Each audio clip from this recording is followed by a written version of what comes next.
Looks like it's all good, so time to start streaming, I guess.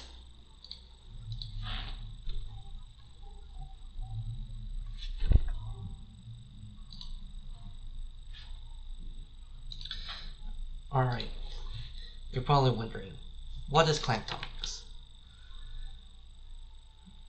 And hopefully this stream is working. Hopefully. I don't know if it's working or not.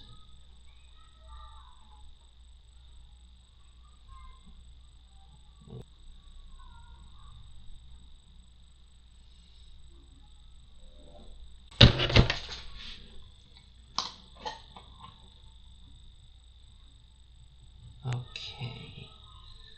Is it working? If you're in the audience, let me know if it's working.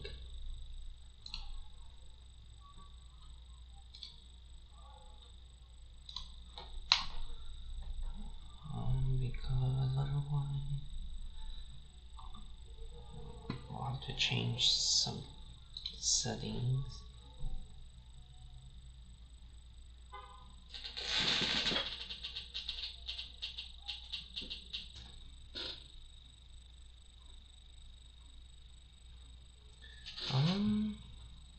Did this work?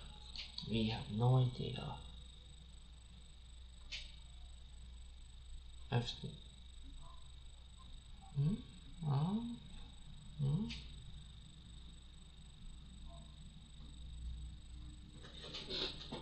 I have no idea if it's working or not.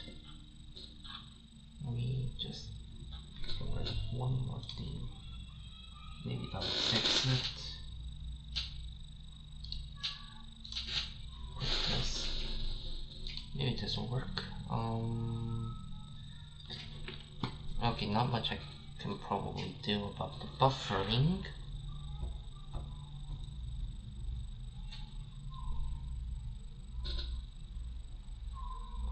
But honestly, let's just continue, I guess. I have no idea if it's...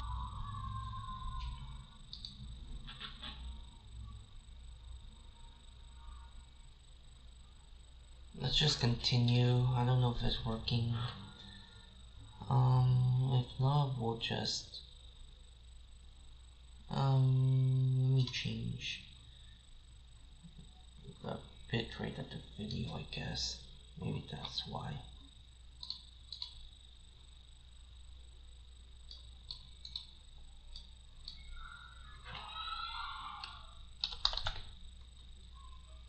I'll try doing this and see if this works.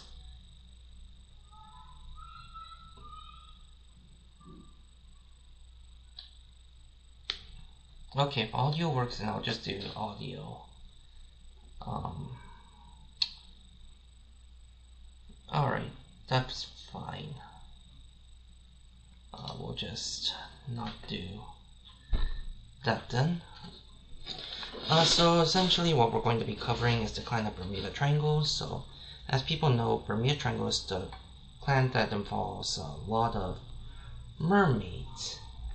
We're in the nation of Magdalenica, and what our focus is that we're Idol Beast clan. So we share the subset of mermaids, and we have a lot of top idols. Fun fact in the lore, top idol Beer was actually the original top idol.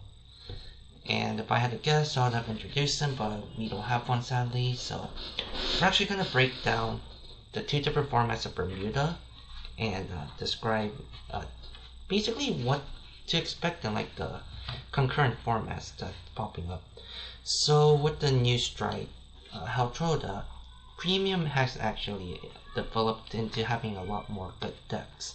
Some decks including Prism, Highlander can still use Heltroda, but other decks like a lot of lyrical decks like Kyrie, for example, Feltiosa can actually be used. Alasteel is a maybe, but still, not as if like a lot of lyrical decks are not dead, but We can safely say that Helltroda influences the point where many lyrical decks are able to be played. So with that being said, let's start with premium, since we're on the topic of Helltroda. So if you don't know, what Helltroda does is when she attacks, discard 3 cards to bounce your whole board and call up to 2 cards from your hand to your rear guard. You can choose to call up to 0. At the end of the battle, counter +1, soul +1 to destroy and basically just stand your heart. This is actually beneficial in a lot of decks because there's more decks that revolve around just having your Vanguard swinging to activate their skills, such as Top Idol Here, Prism Image Fair, Velvet Voice Reindeer. So in premium, like some concurrent decks you'll probably be able to see, one of which is one of the more known decks, the Highlander. There's 2 different variants of Highlander. Reindeer Highlander, which is just normal Highlander at the end of the day.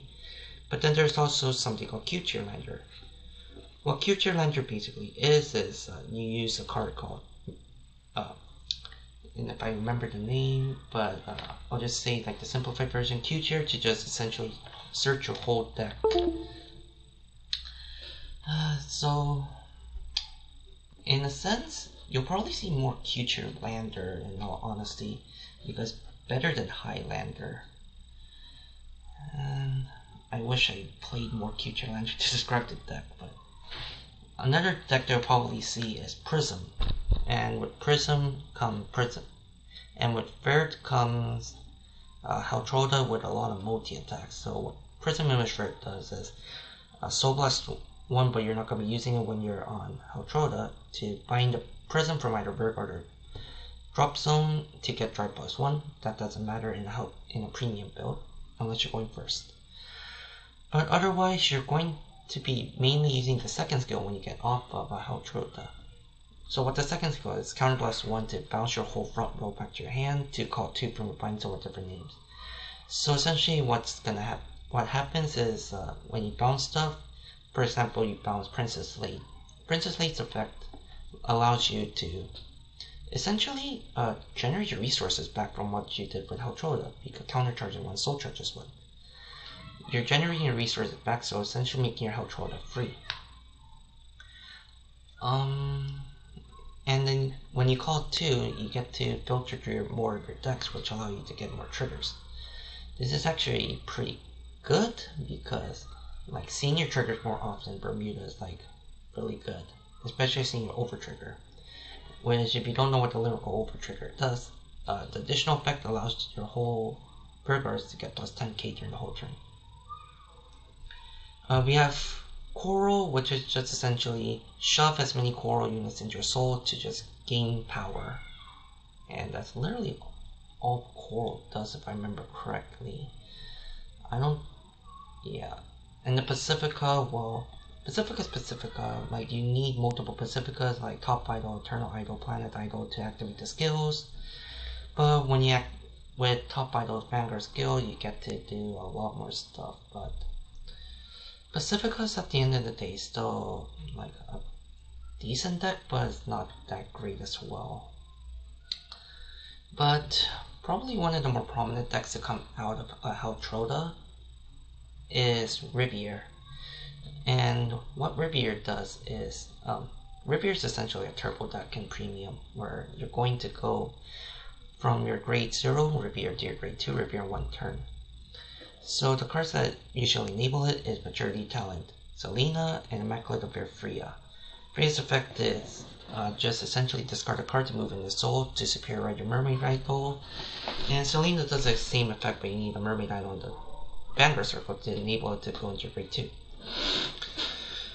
And what Riviere does more often is multi-attacks. So Selena's effect as well, you're going to be doing a lot of multi-attacks.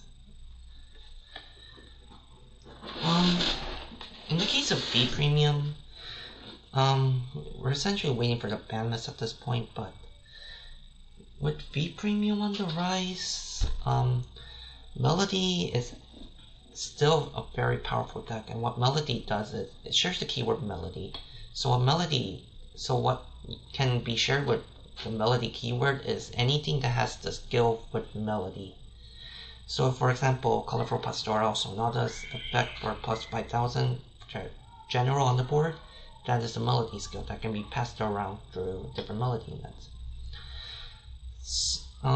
So more iconic things would be Colorful Pastorals, but the main unit that's being written is Star on Stage Pawn.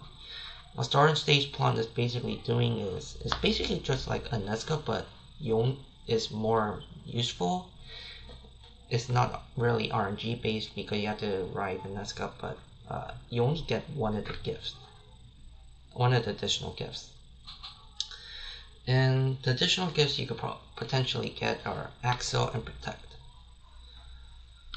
So with Pawn's skill, you counterblast 1 to put a rare card from your field into Soul to draw a card and gain another gift. You can choose between Force, Axel, or Protect.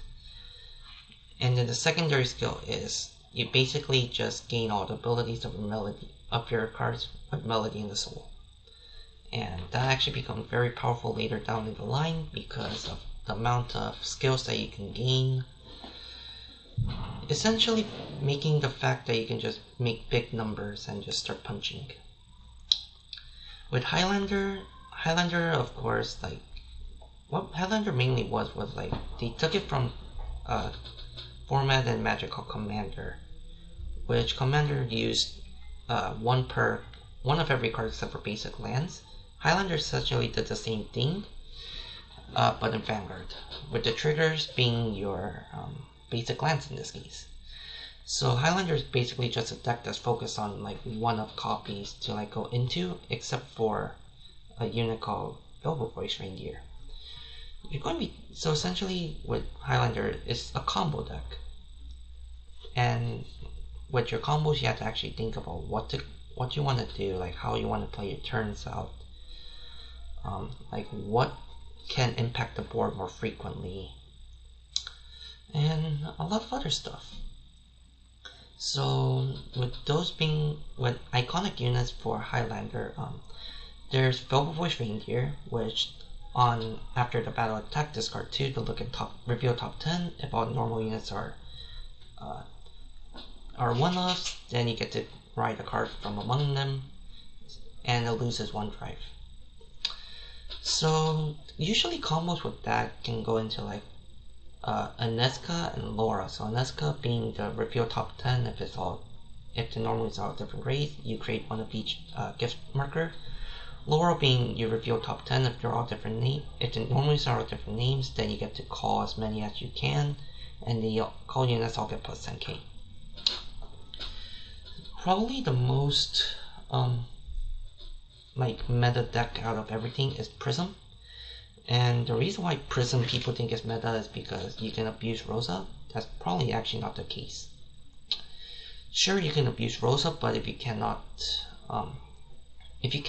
get your revealed pieces consistently, then you're not actually using Rosa to the fullest potential. Prism basically does well because of all the filter power it does. Top line of Aqua's discard 1 to draw 1 by bouncing a unit. Betty's effect to reveal top 7 all the normal units to swap a card so you can swap your triggers. Lizelot's effect to superior call the top card of your deck, and with Lizelot you get to call it as a grade 1. Essentially, Prism is all about filtering your deck to make sure you can get your triggers, which is why it's one of the more better decks in B Premium because of the fact that Bermuda has a lot of ways to filter your deck. And if you don't know what filtering is basically making sure that you discard stuff you don't want to draw into something better. With the multi attacks that Prism gets, it's actually very good. Like and shoutouts to Maxim Solom for the list, but I am using his list that he took to Bushiro Springfest, and it's actually working very well for me, so thank you for that. Some other decks include like Lupina. With Lupina's effect, you're essentially just doing multi attacks with big column because Lupina gets you a force marker, but it also stands your units on a force circle. Which, speaking of force markers, we lead to Refurate. Referee rates effect. It's essentially based on the number of units on your force markers, you get to perform drive checks. So if you have 3 on a force marker, you get 3 drive checks on your main phase. If you have 4, then 4, 5, then 5. And referee rate also creates you force markers too, but the effect can only activate if you're at 4 or less force markers. With referee rocks effect as well, at the end of the battle, rearguard attack, you get the superior right if all the other units on the force markers are rested. So you're getting probably about 6, maybe 7 attacks in a turn, which, depending on what you do with your turns, can actually benefit you better. And then probably another deck that people kind of sleep on, but is still very good, is Perfect Performance Anj. And Anj has an effect where it depends on how many units that you bounce or send back to your hand. And Anj lets you bounce your opponent's units as well. I wish I had a partner to describe Highlander, but it's fine. So Anj works well with a card called Chocho Debut Favorite Tirua. And what Tirua does is, if you bounce through or more, counterblast 1, discard a card to restand. So you're going to be doing a lot of multi-attacks in a sense. So if we're talking about premium, then we have to go into the strikes. Some generic strikes you'll probably see in a Bermuda deck is Chocho Popular Favorite Tirua, Perfect Performance Anj, Radiant Ocean Heltroda. Depending on what build you run, there could also be Sunshine Fair, or the Coral Strike, the Pacifica Strike. It depends on what you're facing against, but probably the more generic strikes you can go into is Tirua, Anj, Heltroda, Amoris, Legend of Glass Trio, Amoris. When placed, bounce 2 of your rigor back to your hand. And then another iconic strike, I guess, Dual Imperial Idol Kuna is actually a very interesting choice for people who don't know what Kuna does. Is when she hits the Vanguard, you choose 2 cards from your hand and reveal it to make your opponent choose one of them. Whatever your opponent chose for you, you get to search that card and add it to your hand. If it was a duel, then you get the counter charge. But the main thing is that if it hits, it's a free card to add to your hand, which increases your card amount. So what are possible targets to reveal with Kuna? Draw perfect card, or your Heal Guardian. And people are probably wondering why the Heal Guardian? To generate your shield value actually, because the whole purpose after you get the grade 3 with a Heal Guardian is just discarding it for Heal Guardian fodder, or just use it as shield. So it's better off to just discard it as Heal Guardian fodder at that point. Speaking of Heal Guardians, so generic Heal Guardian you'll expect to see Hand-in-Hand Leon is actually one of the more iconic.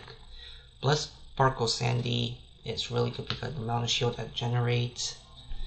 And Diva Lucreed is actually a pretty interesting tech in some builds. So what Lucreed does, and it's a new one, is counterblast 1 to return a card from your field to your hand, and depending on what grade it is, it gets an effect. If it's grade 2 or lower, then she gets plus 15k until the end of the battle. But if it's a grade 3 or greater, then your Vanguard gets plus 5k until the end of the turn. And depending on what matchup you're up against, assuming you're facing against like Dominate, Lucreed is actually a better choice than most other options.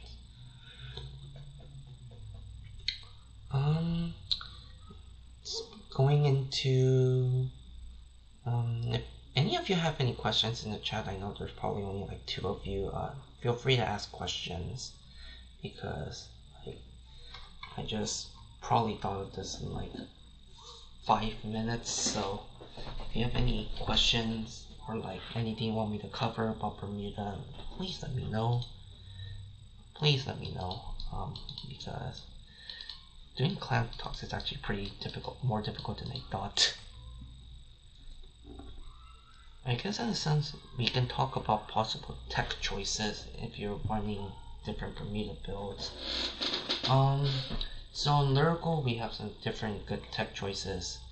One of which being Beware of Overheating Eileen. So what Eileen does, essentially, you get to look, when a booster or you get to look at the top card to put it on the top or the bottom. So what helps with this is essentially you can either choose to put it back on top if it's like a trigger, or if it's just like a normal unit, you just put it on and you don't want to put it on the bottom. You're just essentially filtering your top deck, which kind of helps Bermuda a lot in this case, because we don't have a way to view our top deck, so we don't know like where to like distribute power or like what to expect. We have like the friend. I guess we have in the friends mechanic Melty, which only works for main phase, sadly. What Melty does is counterblast 1 to call a card and draw a card. Very simple. Other than that, in premium we have we have Spica, and what Spica does is essentially when it attacks when boosted, counterblast 1 to bounce a unit to call a unit, and it gets plus 3,000. Essentially, the whole point of Bermuda is just to bounce. And I don't know what else really to do. Let me just quickly look through different options.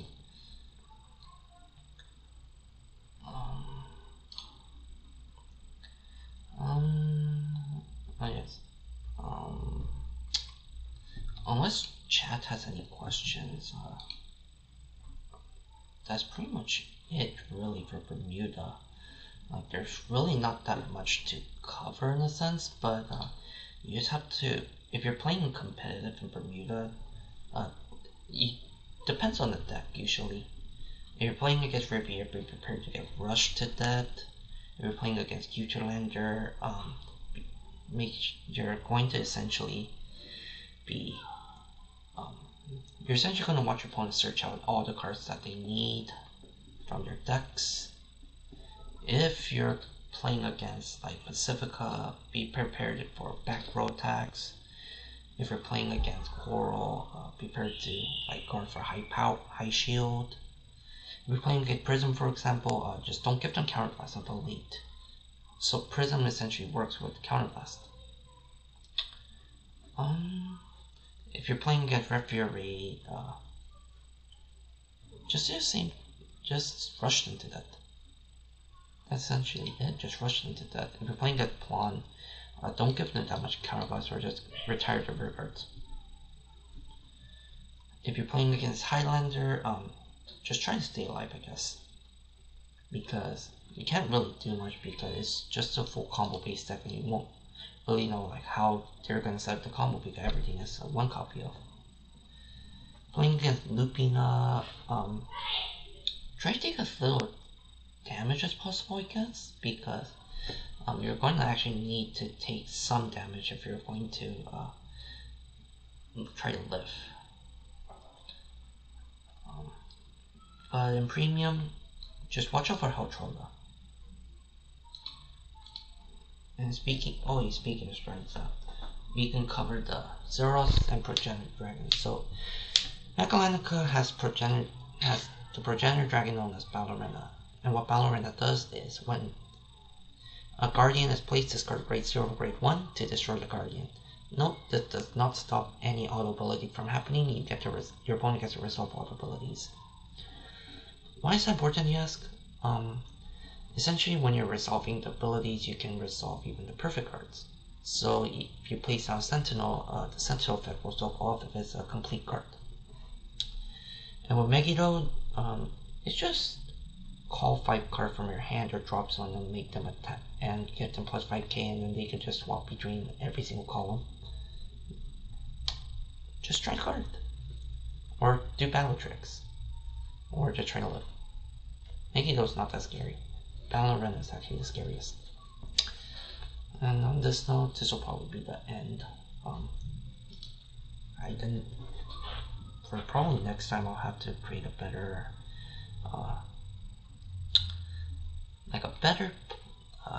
planning system because I don't usually, I just speak off the top of my head for these, but hopefully this